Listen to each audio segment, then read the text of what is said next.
자, 안녕하세요. 물론 조심해야 되지만 마스크 쓰고 바이러스에 유의를 하면서 학원에 와주는 친구도 있지만 불안하고 무서워서 학원에 오지 않고 있는 친구들 또한 뭐 바른 선택이라고 생각을 합니다. 근데 공부는 하고 있지? 공부 안 하고 그냥 이 핑계 저 핑계로 도망 다니고 그러면 나야말로 이 핑계로 쉬고 싶은데 아니야? 선생님이 같이 하자고 막 끌고 가야지, 그지? 자, 오늘은 화학. 뒤에서 앞으로 이제 다시 돌아와서 수업을 할 건데, 같은 교재로 두 번 봐도 되지만, 선생님이 실전 문제에서 여러분들이 궁금해하는 내용들이 많은 것 같아서, 수능 완성 교재를 이용을 해가지고, 조금 개념 정리하면서 응용 문제풀이도 하도록 하겠습니다. 앞에서부터 다시 보고 싶은 사람은 이걸 보세요. 네. 마더텅 문제풀이도 올리고는 있지만 좀 너무 어려워하는 것 같은 친구들은 이걸로 공부를 좀 하면 좋을 것 같습니다. 자, 완성 파일은요, 여러분들 카톡 초대해서 보내도록 할 건데 혹시 그냥 완성책 집에 있는 사람은 수능 완성책으로 공부하시면 됩니다. 자, 수능 완성 보면서 같이 가도록 할게요. 자, 수능 완성 몇 페이지냐? 92페이지인데요. 가역 반응과 동적 평형 나오는데요. 일단 가역 반응하고 비가역 반응하고 뒤에 이제 문제 풀면서 설명을 쭉 할 건데 그 전에 여러분들이 꼭 해줘야 되는 것 중에 하나가 가역 반응하고 비가역 반응하고 구분 잘 못하겠어요. 그런데 그거는 이거 안 본 사람들이 그래요. 수업 시간에도 얘기를 했지만 화학을 진짜 오래 한 사람들은 가역 반응인지 비가역 반응인지 어느 순간 좀 구분이 돼요. 실제로는. 구분도 되기도 하고 가역 반응하고 비가역 반응을 나중에 가면 구분하라고도 잘 안 해요. 완전 비가역 반응은 없고 대부분의 반응은 가역성을 가지고 있기 때문에 그렇거든요. 근데 지금 처음 가역 비가역을 배울 때는 이 구분을 자꾸 하라 그러거든요.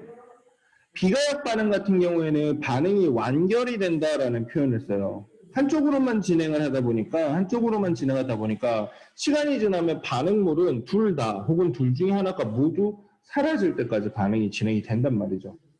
그러면 반응이 완전히 끝났다라는 표현을 쓰는데 가역 반응 같은 경우는 화살표가 양쪽으로 나와 있어요. 그 말은 정반응이 일어나지만 역반응도 일어나기 때문에 아무리 기다려도 반응물을 모두 쓰는 경우도 없고 생성물이 모두 사라지는 경우도 없어요. 얘도 있고 다 같이 섞여 있는 상태에서 반응이 끝나게 되죠. 그 상태를 우리가 반응이 끝났다라고 표현하지 않고 동적 평형 상태에 도달했다라고 합니다. 근데 첨분의 화학 반응, 특히 반응식이 써져 있으면 쉬워요. 써져 있으면 여기 화살표를 보면 돼요. 한쪽 화살표로 되어 있으면 가 역반응. 거꾸로 돌아오는 게 불가능하다. 되돌릴 수 없는 반응이다. 이렇게 되는 건데 이게 화살표가 양쪽으로 나와 있으면 어떻게 되냐면 가 역반응. 거꾸로 되돌아오는 것도 가능하다 이거죠. 근데 반응식이 있는 문제도 있지만 예를 들어서 한번 볼까요? 여기 어떤 친구가 이거 뭐 어떻게 하냐고 물어보는데 당연히 모르죠. 보고 해야지. 지금 비가역 반응에 대한 설명인데 다음 좀 비가역 반응을 고르세요. 이 화학 반응을 많이 하다 보면 알게 되지만 처음에는 몰라요. 그래서 어떤 게 비가역 반응인지 앞에서 볼 수밖에 없단 말이죠. 여기 보니까 아연과 염산의 반응, 물이 수증기로 되는 반응, 메테인이 연소되는 반응. 기억하셨어요? 일단 연소, 이거 비가역입니다. 그리고 아까 전에 주제 까먹었어. 머리 아파. 바보. 나와있네. 아연과 염산. 여기 해당하는 거 있어요? 여기 있네. 금속과 산의 반응. 그치? 이게 이제 비가역 반응이란 말이지. 근데 이것도 외우고 이것도 외우려고 외울 게 많죠. 비가역을 외우시고요. 그 비가역을 외우라 그러면 니네는 가역을 안 보더라. 비가역을 외우시고요. 가역 반응을 구경을 하세요. 딸딸딸 외우지 않아도 되니까 구경을 하세요. 어디서 본 적이 있는 반응인데 이걸 외워두면 여기에 해당하지 않으면 가역 반응, 여기에 해당하는 비가역 반응, 이건 구분을 할 수 있어야 되죠. 여기 길게 나와 있는데 가역 반응은 일단 여기 이건 상태 변화에 관련된 거예요. 요거까지 상변화. 상태 변화. 그리고 이건 용이랑 관련된 거예요. 용힘. 그리고 이건 이제 일부 화학 반응들 같은 경우에는 가역 반응으로 진행이 돼요. 요까지 이렇게 있는데 상태 변화랑 용해는 무조건 가역이기 때문에 요 두 개는 요걸 외우지 말고 상태 변화, 고액기 상태 변화는 거 뭐 고체나 기체가 물에 녹았다가 아니면 녹아있던 고체나 기체가 액체 밖으로 빠져나오는 거 요런 거 용해 석출 이런 것들은 다 가역 반응에 해당하는 겁니다. 비가역을 외우세요. 비가역을. 자꾸 이거 안 외우고 나서 외우기 싫어갖고 이걸 외우는 거 있잖아요. 다 쉬운 게 아니야. 차라리 반응식이 던져져 있을 때는 화살표만 보고 구분할 수 있어요. 이걸 기억하라고요. 이거를. 아시겠죠? 이걸 기억하라고요. 됐나요? 네. 이걸 잘 보시면 될 것 같습니다. 당연히 외우는 거 싫지. 나도 싫어 죽겠는데. 그치? 외우고 지는 거지 뭐 어쩔 수 있어? 자, 그럼 이제 시작부터 가볼게요. 그리는 진공 상태 용기 안에 진공 상태에 물을 넣었대. 그러니까 이 상태에서 시작한 거야. 이렇게 한 다음에 시간이 좀 지났더니 이렇게 됐대. 근데 중요한 거는 충분한 시간이 흐른 후, 이거 되게 중요한 포인트입니다. 충분한 시간이 흐른 후, 그리고 H2의 양이 변하지 않는다라고 하죠. 이런 가역 반응일 때 특히 많이 나오는 얘기가 충분한 시간이 흐르라고 하는데 충분한 시간이 흐르면 어떤 상태에 도달하느냐? 우리가 겉으로 봤을 때 물의 양이 변하지 않는 평형 상태에 도달하였다라고 표현을 해요. 방금 뭐라 그랬죠? 물의 양이 변하지 않는 이라고 표현을 했지만 그 앞에 한마디가 더 있었지. 그냥 육안으로 봤을 때 물이 변하지 않는 상태. 실제로는 물이 변하지 않는 상태라는 건 물이 더 이상 증발하지 않는 상태라고 풀어서 쓸 수 있죠. 근데 실제로는 화학자들이 증발을 하다 멈췄습니다 라고 생각하는 게 아니야. 얘네들이 무슨 지능이 날린 것도 아니고 인공지능처럼 증발하다가 그만 멈춰 더 이상 증발하지마 나가지마 라고 한다고 되는 게 아니고 이게 물은 계속 증발을 해요. 심지어 여기서도 증발합니다. 심지어는 그 증발 속도도 일정하게 유지가 돼요. 그것도 이따 얘기를 할게요. 근데 처음에는 수증기들이 없지만 시간이 지나면 수증기들이 있으니까 수증기들이 이렇게 날아다닌단 말이야. 막 이렇게 돌아다니다가 숑 하고 들어오게 되죠. 숑 하고 들어오게 되는데 이 들어오는 걸 응축, 물 밖으로 빠져나가서 탈출하는 걸 증발이라고 하는데 처음에는 응축하는 녀석들이 별로 없어. 왜? 충격이 없으니까 수증기가 별로 없었으니까. 근데 수증기는 점점 늘어날 것이고 그러다 보면 응축하는 녀석도 늘어나게 되죠. 그럼 시간이 지나면 증발하는 녀석하고 응축하는 녀석이 결국에는 같아져 버린단 말이에요. 정확히는 증발 속도랑 응축 속도가 같아진다고 표현합니다.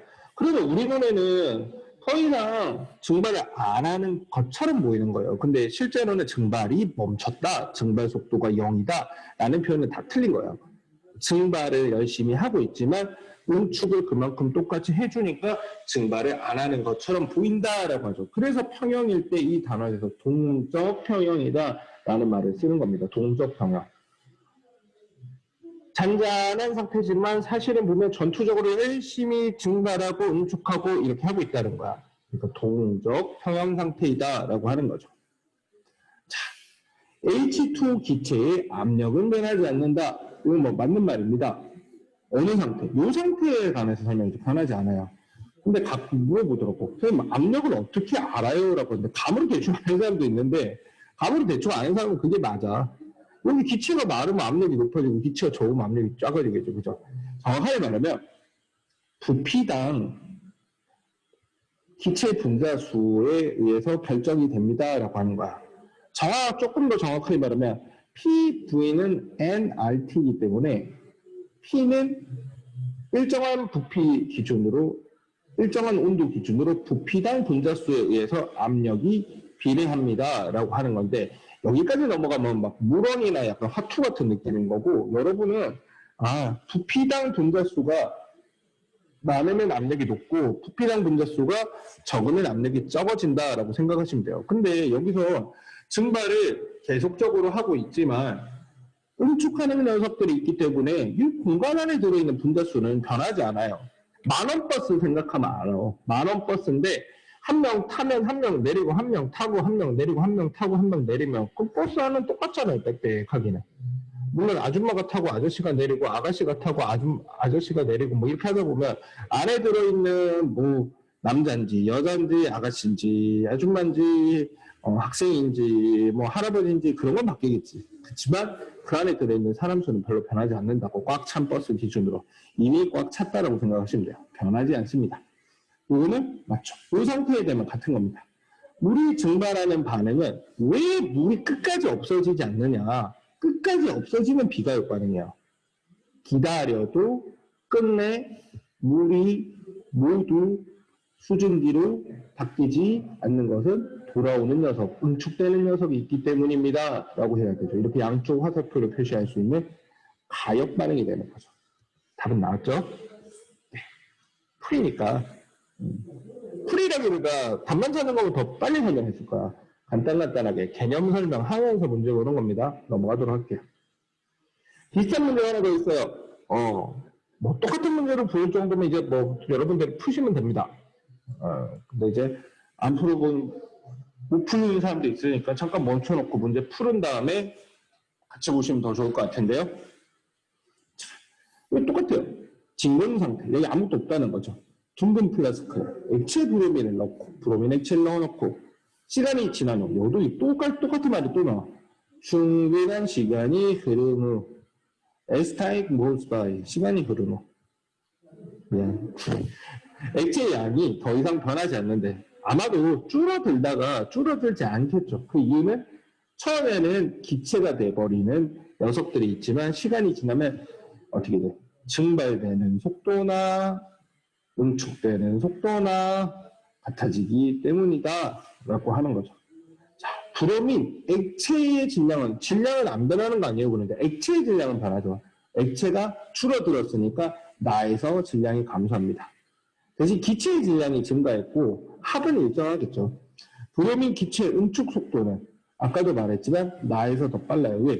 처음에는 날아다니는 애들이 없으니까 들어오는 애들도 별로 없는 거야. 근데 이게 많아지면 어떻게 돼요? 들어오는 애들도 많아지게 되겠죠. 응축 속도는 커지게 됩니다. 맞습니다. 자, 나에서 브로민의 증발 속도와 응축 속도는 같다. 말했죠. 평형에 도달했으니까 같은 겁니다. 아유, 쉬워라. 네, 아시다시피 이 단어는 어려운 내용이 많습니다. 선생님의 늘 첫 번째 목표는 뭐냐면 어려운 거 잘 풀자가 아니고 쉬운 거 틀리지 말자. 쉬운 걸 안 틀려야 뭐 점수가 나오죠. 이거 앞에 보면서 해보시도록 하고요. 자, 3번 한번 볼게요. 이거 다른 수업 시간에 안 풀어주고 넘어갔더니 어떤 친구가 질문을 해가지고 다시 풀어줬어. 이게 중요한 내용이 들어있더라고요. 자, 넣고 중반한 시간이 지난 후 똑같죠? 자, 가에서는 물의 증발 속도가 응축 속도보다 빠르다. 맞아요. 이게 평형에 도달하면 증발 속도랑 응축 속도가 같아져요. 근데 처음에는 어떻게 돼요? 응축하는 애들은 별로 없고 증발하는 애들만 많으니까 증발 속도가 응축 속도보다 빠르다라고 할 수 있겠죠. 기울은 맞습니다. 자, 그래서 충분한 시간이 지난 후 물하고 수증기가 둘이 같이 있으면 어떻게 돼요? 동적 평형 상태이다. 쉽네요. 근데 이걸 왜 질문했을까? 이 디귿이 엄청 중요한 부분입니다. 가에서 나르되는 동안 중발 속도는 감소한다. 일단 틀렸습니다. 일정합니다. 일정하다. 가에서 나로 가는 동안 시간이 경과하면 증발 속도랑 응축 속도는 어떻게 되냐면요. 증발 속도는 이렇게 일정하게 유지가 되고요. 응축 속도는 처음에는 느렸지만 이렇게 하다가 결국엔 맞춰져서 이 이후에는 평형 상태가 되는 거죠. 이거는 응축 속도가 되는 겁니다. 속도 끝. 엄청 중요합니다. 사실 설명을 하려면 더 할 수 있는데 설명보다도 더 중요한 건 왜 증발 속도가 일정하게 유지되니 진짜예요? 이상한데요? 라고 생각하지 않고 증발 속도는 일정하다라는 팩트가 더 중요해요. 팩트가 더 중요합니다. 왜 그런지 설명해 줄게요. 근데 지금 타이밍에서 설명하면 좀 이상해서 이따가 다른 문제 하다가 설명해 줄 테니까 이거 엄청 중요하다는 거. 물이 평형 상태, 물과 수증기가 평형 상태에 도달하는 과정에서 증발 속도는 일정합니다. 됐죠? 자, 4번은, 이거는 추가 설명 이따 할게요, 3번은. 4번은 보니까, 뭐야. 이번엔 용해네, 용해. 과량의 설탕이 어때요? 미안해. 하품이 나와서 졸리가 나는데. 과량의 설탕이 나왔고, 충분한 시간이 지났대. 평형 상태라는 거죠. 근데 또 친절하게 또 평형 상태라고 또 알려주기까지 했어. 뭘 이런 지나치게 친절한 사람을 보소. 이렇게까지 친절한 거는 친절할 부분은 아닌데요. 그래서 자, 한번 봅시다. 이에 대한 설명으로 옳은 것은 설탕물, 설탕 이렇게 돼 있는데 자, 이거는 이제 물 속에 녹아 있는 설탕, 그러니까 물하고 설탕이 섞여 있는 거고, 이거는 물에 녹지 않은 설탕이 있는 거죠. 자, 한번 봅시다. 이에 대한 설명으로 옳은 것은 설탕의 석출은 일어나지 않는다. 평형 상태일 때는 아까 전에 어떻게 돼요? 평형 상태일 때 증발과 응축이 둘 다 일어나고 있고 증발과 응축 속도가 같은 거라 그랬죠. 이것도 마찬가지예요. 설탕이 설탕물 속으로 들어가는 건 용해. 설탕물 속에 있던 설탕들이 튀어나오는 건 석출이라고 하는데요. 평형에 도달하고 나면 용해 속도와 석출 속도가 같아지는 겁니다. 석출이 일어나지 않는 게 아니라 열심히 일어나고 있지만 용해 속도랑 같아서 티가 안 나는 거죠. 자, 석출되는 설탕의 양이 용해되는 양보다 많다. 이것도 방금 설명했잖아. 같다죠, 같다. 그럼 답은 자동으로 나왔네. 설탕을 더 넣어도 용해 속도는 증가하지 않는다. 이거 맞아요. 왜? 이게 평형 상태입니다. 설탕을 더 넣으면 용해 속도 증가할 것 같은데요? 라고 생각은 할 수 있겠지만 어차피 설탕물 안에 들어있는 이렇게 물어볼게요. 여기서 설탕 더 넣으면 설탕 더 녹아요? 안 녹죠? 그 말은 어떻게 돼요? 석출은 늘어날까요? 물 안에 들어있는 설탕이 늘어나지 않으면 석출은 늘어나지 않아요. 그러면 설탕이 더 안 녹는다는 거는 용해 속도도 늘어나지 않는다는 거죠. 그래서 평형에 도달했을 때 더 용해 속도가 늘어나지 않습니다. 이것을 조금 어려워하는 사람도 있으니 곰곰이 고민을 좀 해보세요. 비슷비슷한 대표 유형 좀 보도록 할게요. 그 다음 5번은 됐고 6번 조금 어려울 수 있어. 6번 한번 같이 보도록 할게요. 6번. 6번이 조금 어려울 수 있어. 왜? 문제 자체를 잘 이해를 못하는 경우가 있어. 자, 잘 보면 여기 보면 CO2 포화수 용액. 이 물 안에 이산화탄소가 가득 들어있다는 거죠. 이산화탄소가 녹아있는 물을 우리가 탄산수라고도 하죠. 가끔 폼 부린다고 그 녹색 병에 들어있는 거 막 먹고 그러는데 그다음 맛은 없어, 그지? 물에 이산화탄소 들어있는 거. 요거 14CO2 요거 보이세요? 14CO2. 기억나는 사람도 이게 있을 텐데 탄소는 원래 원자번호 6번이고 대부분 질량수가 10이야. 근데 우리가 일반적인 이산화탄소는 12CO2예요. 12CO2. 그럼 이 도대체 이 14CO2는 뭐냐? 동위원소 기억나죠? 이 동위원소를 이용을 해서 일반 이산화탄소가 아닌 다른 탄소를 집어넣는 거야. 동위원소 탄소를 집어넣어서 만든 이산화탄소야. 이런 거는 어디다 쓰냐면요. 이거는 추정용이야. 추정용. 여기 들어있는 CO2랑 여기 들어있는 CO2랑 탄소를 다른 걸 끼워 넣으면 이런 거야. 많은 사람들 중에서 몇 사람한테 스티커를 붙여 놓는 거지. 그럼 어떻게 돼요? 그 사람은 추정이 가능하겠죠. 약간 그런 개념이다라고 생각을 하시면 됩니다. 그러니까 이게 무슨 말이냐면 이게 눈으로는 안 보이는데 방사성 동위원소여가지고 방사성 검출하는 거 이용하면 추정이 가능해요. 추정이. 그냥 이렇게 생각하면 됩니다. 그냥 여러분 머릿속에는 이 CO2에 있는 C는 빨간색이고 이 CO2에 있는 건 파란색인 거야. 그러면 처음에 여기 들어있는 건 다 빨간색이고 여기 있는 건 다 파란색이고 이렇게 보인다는 거죠. 근데 이게 뭐야? 포화 상태래. 처음부터 포화 상태라는 건 더 이상 녹지 않는 것처럼 보인다는 거죠. 근데 아까도 말했지만 포화 상태라는 건 평형 상태이긴 하지만 평형이라는 게 정적인 게 아니고 동적 평형 상태란 말이지. 그러면 여기서 CO2가 빠져나올 수 없냐면 빠져나올 수 있어요. 그리고 여기 있던 CO2가 여기 다시 녹아 들어갈 수도 있어요. 다만 석출되는 속도랑 녹아 들어가는 용해되는 속도가 같겠죠. 이미 처음부터 포화된 상태니까. 다만 표시된 탄소가 있다 보니까 이렇게 되는 거예요. 여기 있는 CO2가 빠져나갈 때 여기서 14로 14C 표시되는 거야. 파란 CO2가 나갈 때 빨간 CO2가 들어오고 파란 CO2가 나가면 빨간 CO2가 들어오고 막 이런 느낌인 거야. 그럼 시간이 지나면 어떻게 돼요? 처음에는 여기는 파란 CO2, 여기는 빨간 CO2만 계속 없었는데 여기는 파란 CO2랑 빨간 CO2가 짬뽕으로 섞여 있을 거고 여기는 파란 CO2가 빠져나갔으니까 파란 게 있고 여기 빨간 게 있었으니까 빨간 게 있고 여기나 저기나 다 짬뽕이 된다는 거죠. 이게 바로 추적을 해보면 이 14CO2를 추적을 해보면 여기에 가만히 있었던 게 아니고 여기에도 있고 여기도 있다는 게 동적 평형에 되게 중요한 증거입니다. 평형에 도달해서도 계속 왔다리 갔다리 가역 반응을 하고 있구나를 알아보는 실험이죠. 자, 가에서는 어떻게 돼요? 14CO2가 녹는 속도와 빠져나오는 속도는 같다. 이건 틀렸어요. AS는 평형 상태라면서요. 근데 여기는 14CO2만 여기 들어있으니까 그냥 일반 CO2 녹아 튀어나올 때 14CO2가 녹아 들어가니까 빠져나오는 속도는 별로 없겠죠. 들어가는 애들만 많을 거야. 자, 다음에 충분한 시간이 지났다 그럼 무조건 평형 상태예요. 맞아요. 14CO2가 빠져나오는 속도는 처음에는 어떻게 돼요? 들어가는 애들이 많죠. 근데 여기에 14CO2가 많아지면 빠져나오는 녀석들도 많아져요. 대신에 여기서 많이 들어갔으니까 들어가는 애들이 이제 줄어들면서 용해되는 속도랑 석출되는 속도가 14CO2가 같아지겠죠. 14CO2가 빠져나오는 속도는 나에서가 가에서보다 크다. 나에서가 크다. 맞죠? 답은 있다.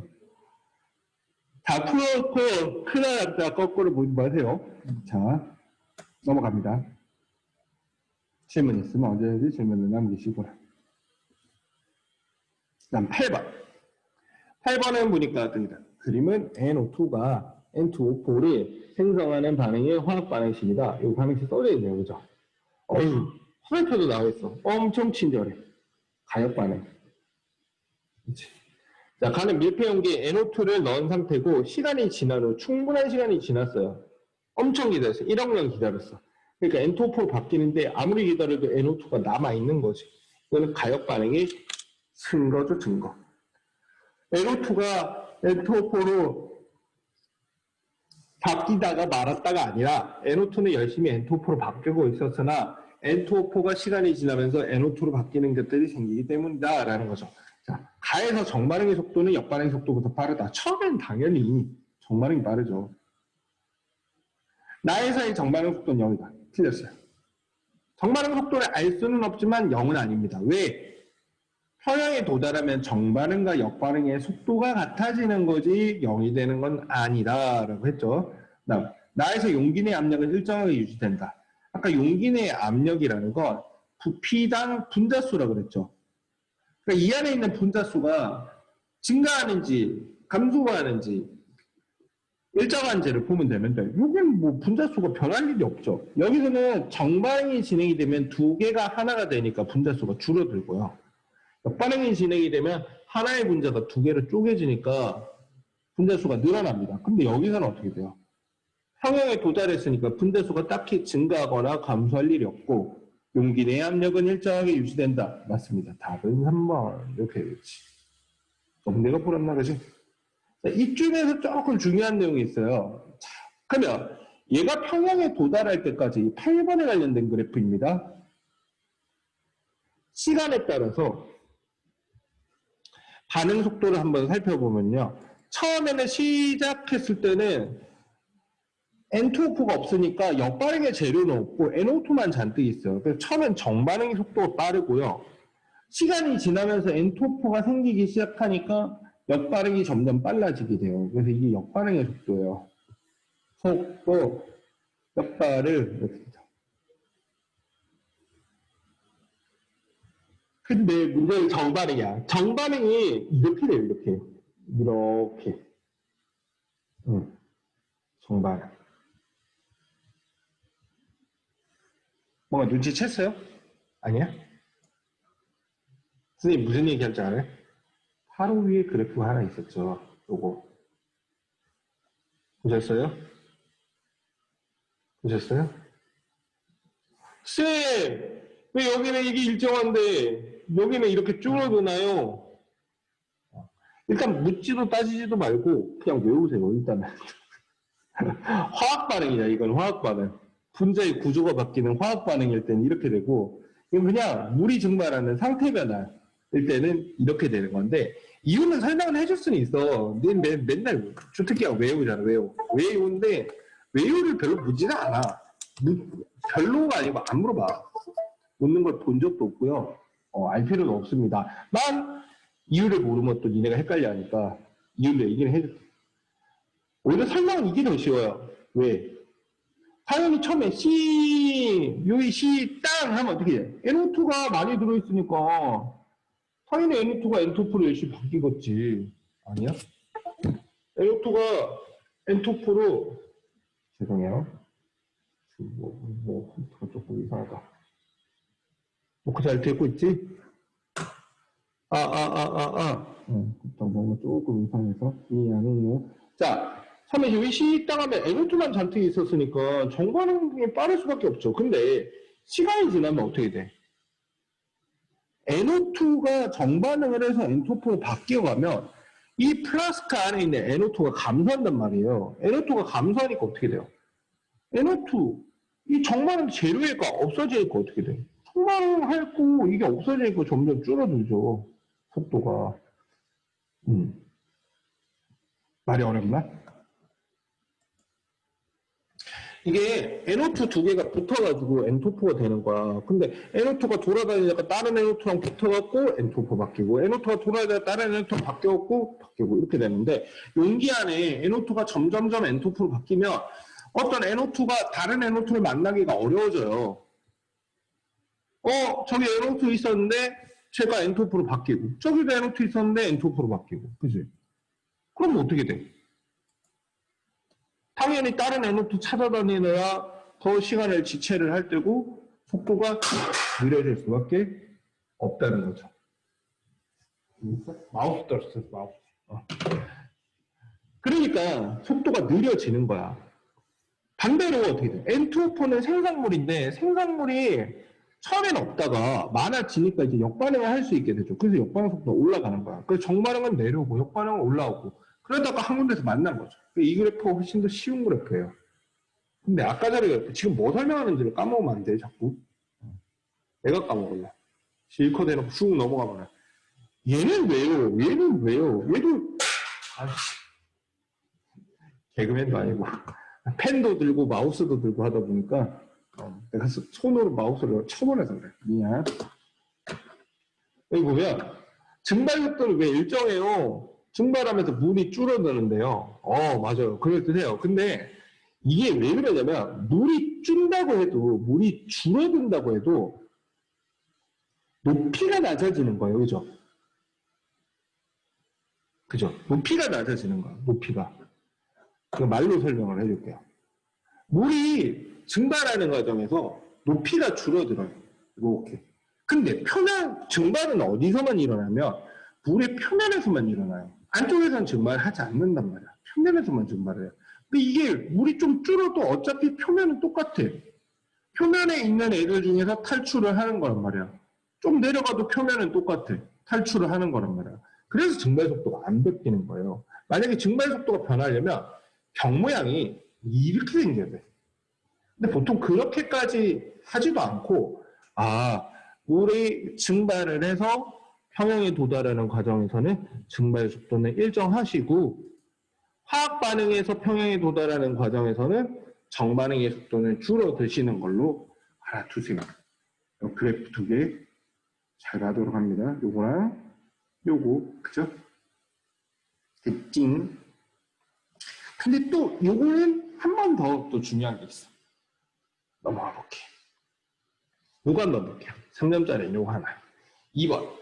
A와 B가 반응하여 C를 생성하는 반응의 화학 반응식을 나타낸 것이다 라고 되어 있는데, 일정한 부피의 용기에 A, B가 넣고 동쪽 평형의 동쪽 평형 상태에 도달했다 라는 말이 없어도 여기 보면 뭐야?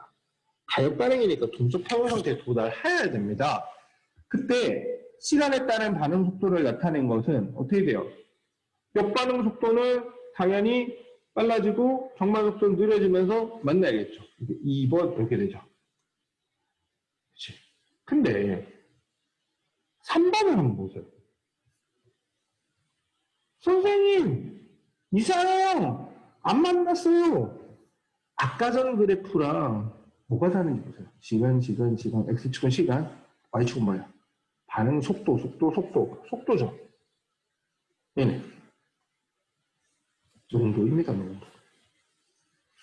이게 시간 속도 그래프도 쓰지만 시간 농도 그래프도 쓰기 때문에 이게 항상 Y축 체크를 잘해야 됩니다.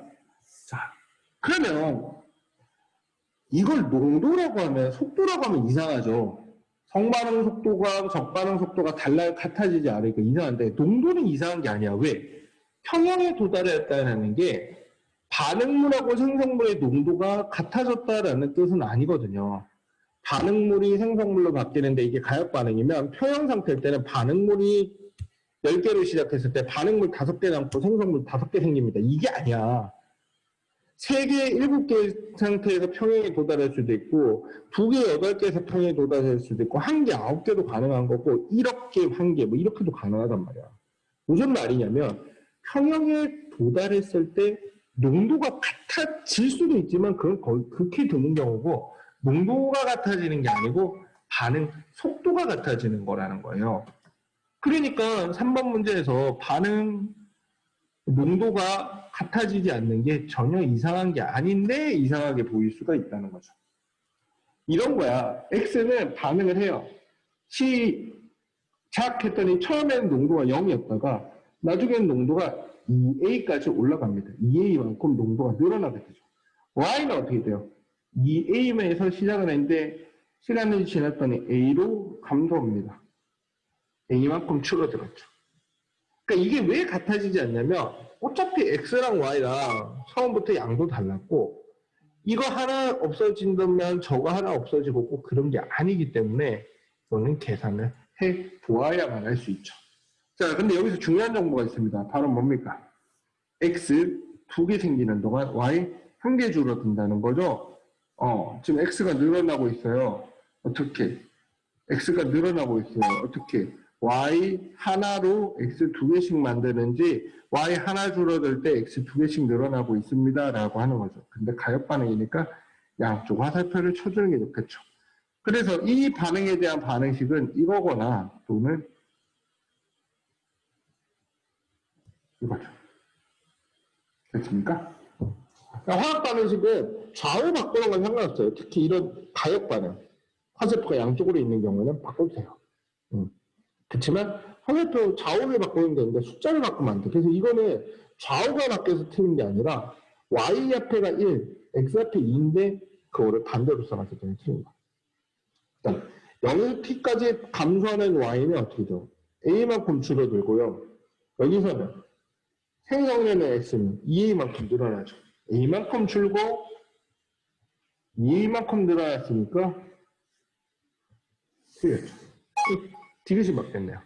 t분 이후 x기체가 생성되는 속도와 소모되는 속도는 같다. 아까 말했죠.